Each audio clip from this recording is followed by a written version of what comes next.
بسم اللہ الرحمن الرحیم۔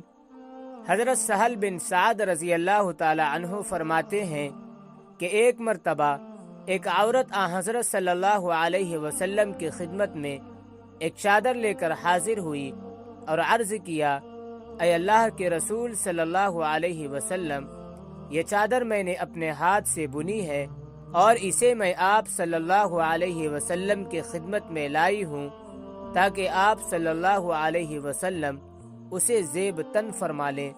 حضرت صلی اللہ علیہ وسلم نے بہت شوق سے وہ چادر قبول فرمائی، پھر اسی چادر کو ازار کی جگہ پہن کر مجمع میں تشریف لائے۔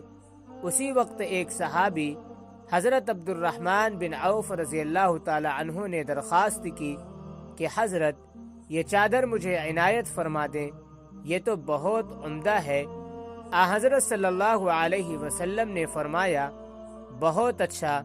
پھر کچھ دیر تشریف رکھنے کے بعد آپ صلی اللہ علیہ وسلم اندر تشریف لے گئے اور دوسرا ازار بدل کر وہ چادر سوال کرنے والے کو بھجوا دی۔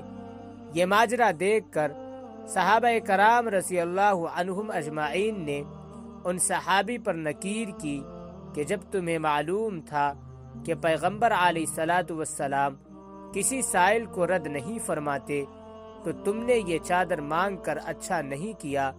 انہوں نے جواب دیا کہ میں نے تو اپنے کفن میں استعمال کرنے کے لیے یہ درخواست پیش کی تھی۔ حضرت سہل رضی اللہ تعالی عنہ فرماتے ہیں کہ واقعی ایسا ہی ہوا۔